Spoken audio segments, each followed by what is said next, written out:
En Exitosa presentamos Hablemos Claro. Lo que hay que hacer es la sustitución de cultivos.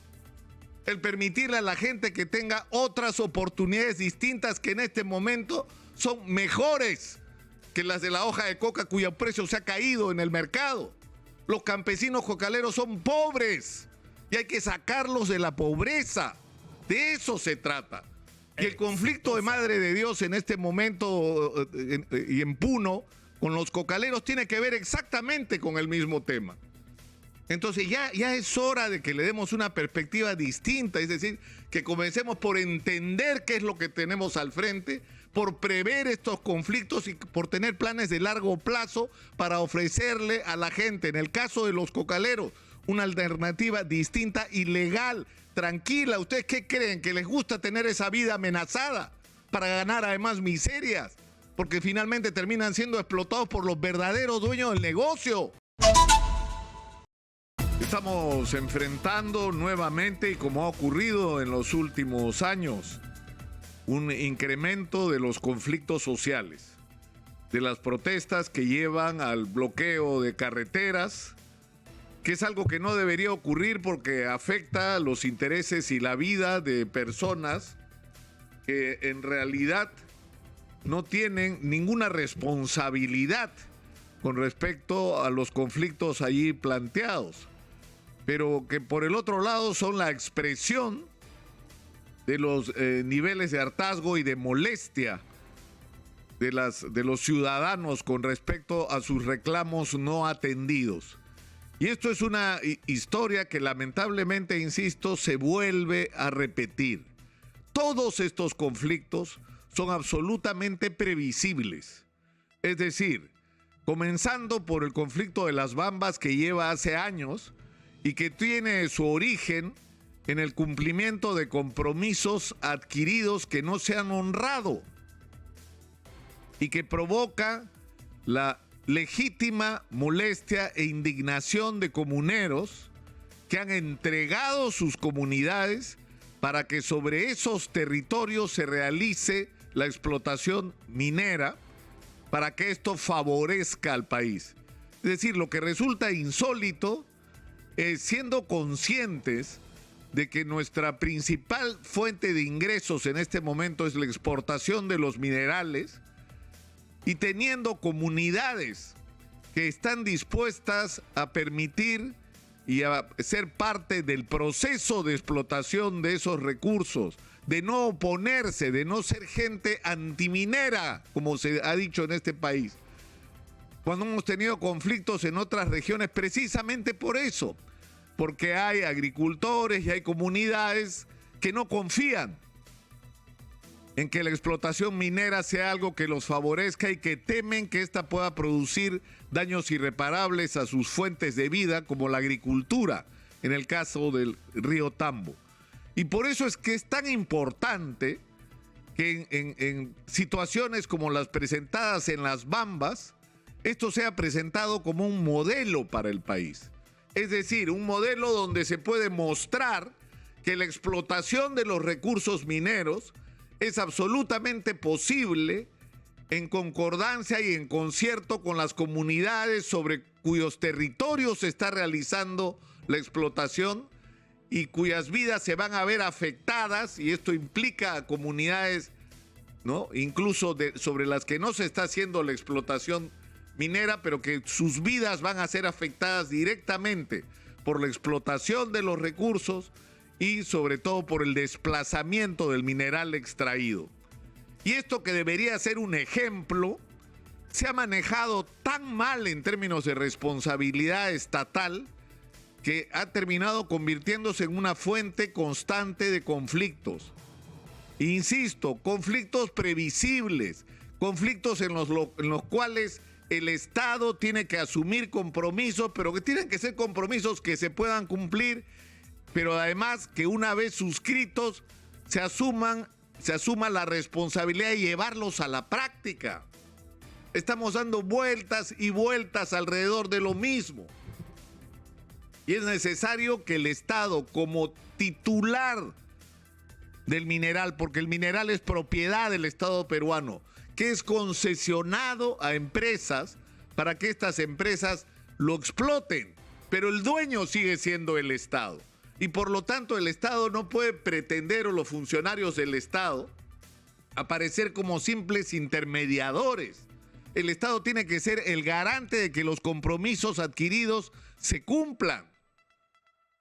Es decir, estamos perdiendo una oportunidad extraordinaria, no solamente por la cantidad de dinero que directamente e indirectamente se pierde cada día cuando el mineral no se puede sacar de la zona de Cotabambas, sino que esto está afectando la imagen para el resto del país donde se pretende desarrollar proyectos mineros, que las cosas se pueden hacer bien.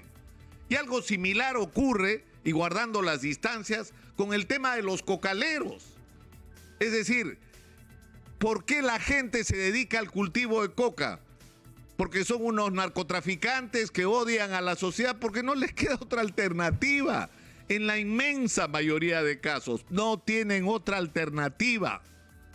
¿Por qué? Porque producir de hoja de coca en algunas regiones es lo más fácil, produce más de un cultivo al año y sobre todo lo más importante, que el comprador está ahí con la plata en la mano.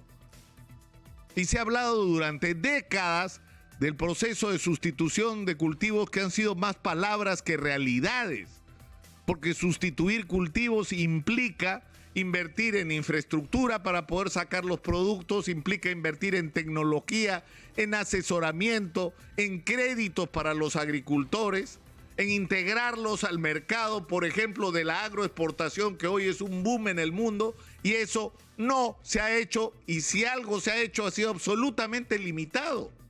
Y por eso tenemos tanta gente dedicada al cultivo de hoja de coca como a otras actividades ilegales, como por ejemplo la explotación ilegal de oro y de otros minerales. ¿Por qué? Porque la gente no tiene alternativas, no tiene futuro, no tiene destino y está desesperada y se aferra a ese tipo de actividades ilegales para vivir. Entonces hay que entender el contenido social que tiene el tema de la erradicación. Es decir, es absolutamente insensato pretender que la lucha contra el narcotráfico en el Perú pasa por la erradicación, que para empezar es un concepto absolutamente falso. En el BRAEM el problema es el cultivo de coca. No, señor, el cultivo de coca es parte del problema. El problema es que están entrando todos los días toneladas de insumo sin que nadie controle de manera efectiva el ingreso de esos insumos.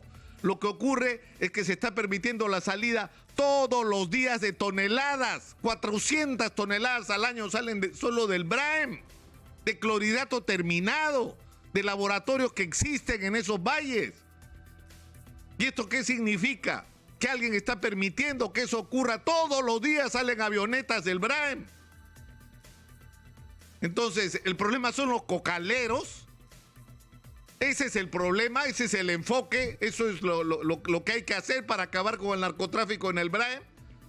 Con lo que hay que acabar es con los insumos, hay que hacer la interdicción aérea, para lo cual seguramente hay que negociar. ¿Recuerdan ustedes el incidente donde cayó una avioneta de unos evangelizadores norteamericanos y que provocó un tremendo conflicto porque los derribaron por error, pensando que era una avioneta de narcotraficantes? Bueno, hay que corregir esos errores, pues, y hacer las cosas bien, que no vuelvan a ocurrir ese tipo de incidentes, pero hay que retomar la interdicción aérea. Todos los días están saliendo avionetas. Y junto con eso, evidentemente que hay que hacer un proceso que no es simplemente de erradicación, ese ya no es el lenguaje que deberíamos estar usando. Lo que hay que hacer es la sustitución de cultivos. El permitirle a la gente que tenga otras oportunidades distintas que en este momento son mejores que las de la hoja de coca, cuyo precio se ha caído en el mercado. Los campesinos cocaleros son pobres y hay que sacarlos de la pobreza. De eso se trata. Y el conflicto de Madre de Dios en este momento y en Puno con los cocaleros tiene que ver exactamente con el mismo tema. Entonces ya es hora de que le demos una perspectiva distinta, es decir, que comencemos por entender qué es lo que tenemos al frente, por prever estos conflictos y por tener planes de largo plazo para ofrecerle a la gente, en el caso de los cocaleros, una alternativa distinta y legal, tranquila. ¿Ustedes qué creen? ¿Que les gusta tener esa vida amenazada para ganar además miserias? Porque finalmente terminan siendo explotados por los verdaderos dueños del negocio, que son las firmas de narcotraficantes peruanos que le venden sobre todo a los mexicanos. ¿Y el negocio es de quién? De los proveedores de insumos. Y el negocio es de todos los que se ponen en el medio y sobre todo los que al final ganan el dinero y terminan lavándolo en la economía formal y a quienes tampoco se persigue como se debe en el Perú. Entonces yo creo que estamos enfrentados una vez más. El presidente Castillo ofreció ser el gobierno del cambio. Esto es una de las cosas que tiene que cambiar. Esto es una cosa de las que tiene que cambiar. El manejo de los conflictos sociales. Las cosas se han hecho muy mal hasta ahora y ya es hora de hacerlo. Es decir, no puede ser que se esté pidiendo que la gente de Cochabamba venga a Lima. Si de eso es de lo que están hartos. De que no los escuchen, de que los traigan a Lima, los hacen sentarse en una mesa muy bonita, firman papeles y después no se cumplen. Es al revés, allá tienen que estar los ministros, no los comuneros venir para acá, es al revés. Y eso es lo que tendría que entenderse después de todos estos años de experiencia, por un problema en primer lugar de respeto a la gente, que es lo que entre otras cosas el profesor Castillo les ofreció en el sentido de hacer las cosas diferente a como se habían hecho hasta ahora, restablecer el respeto por la gente. Hablemos claro.